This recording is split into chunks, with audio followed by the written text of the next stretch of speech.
আওয়ামী লীগের গোপন ষড়যন্ত্রের তথ্য গোয়েন্দা সংস্থার হাতে।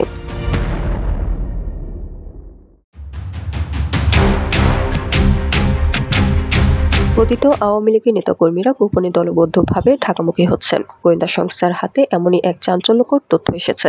ধারণা করা হচ্ছে তারা রাজনীতিতে অস্থিরতা তৈরি কিংবা স্বৈরাচার শেখ হাসিনাকে ফেরাতে আন্দোলনের প্রস্তুতি নিচ্ছেন।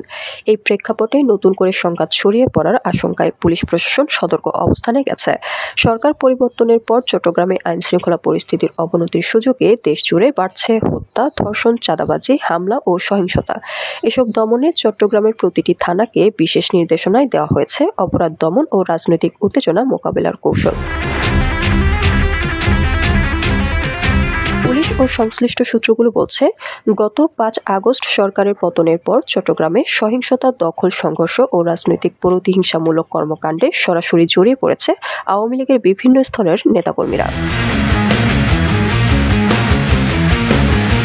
একদিকে রাজনৈতিক শূন্যতা, অন্যদিকে পুলিশের দুর্বল মনোবলের সুযোগে এসব অপরাধ সংঘটিত হচ্ছে বলে মনে করা হচ্ছে। গোয়েন্দা পুলিশের একটি গোপন রিপোর্টে উল্লেখ করা হয়েছে, আগামী ১ সপ্তাহের মধ্যে ঢাকায় শেখ হাসিনাকে ফেরানোর দাবিতে শক্তি প্রদর্শনের উদ্দেশ্যে দলীয় নেতাকর্মীদের সমবেত হতে বলা হয়েছে। এই তথ্য ছড়িয়ে পড়েছে সামাজিক যোগাযোগ মাধ্যমে, যা সাধারণ মানুষের মধ্যে উদ্বেগ তৈরি করেছে। বিষয়টি গুরুত্বের সঙ্গে নিয়ে চট্টগ্রামের সব থানাকে সতর্ক থাকতে বলা হয়েছে। বুধবার চট্টগ্রাম জেলা গোয়েন্দা শাখা থেকে সব থানায় একটি চিঠি পাঠানো হয়।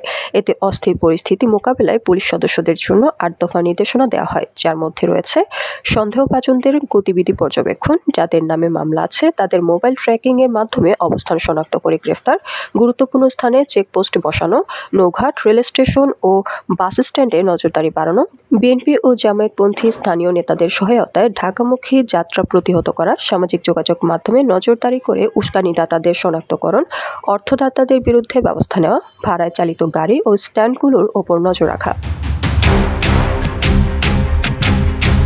এ বিষয়ে চট্টগ্রাম জেলা পুলিশের অতিরিক্ত পুলিশ সুপার মোহাম্মদ রাসেল বলেন, সরকার পরিবর্তনের সময় কিছুটা ধাক্কা খেলেও এখন পুলিশের মনোবল পুনরুদ্ধার হয়েছে। আমরা নিয়মিত অভিযানে আছি এবং অপরাধে জড়িত কাউকে ছাড় দেওয়া হচ্ছে না।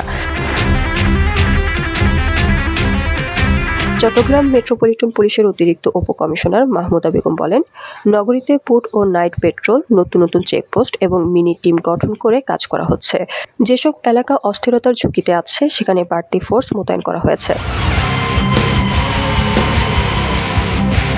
চট্টগ্রাম জেলার ডিএসপির অতিরিক্ত পুলিশ সুপার মোহাম্মদ জুনায়েদ কাউসার বলেন, আমি নির্দিষ্ট কোনো চিঠির বিষয়ে নিশ্চিত নই, তবে হুমকি বা গুজব পেলে আমরা নিয়ম মাফিক প্রস্তুতি নিই, যাতে কোনো বিশৃঙ্খলা না ঘটে।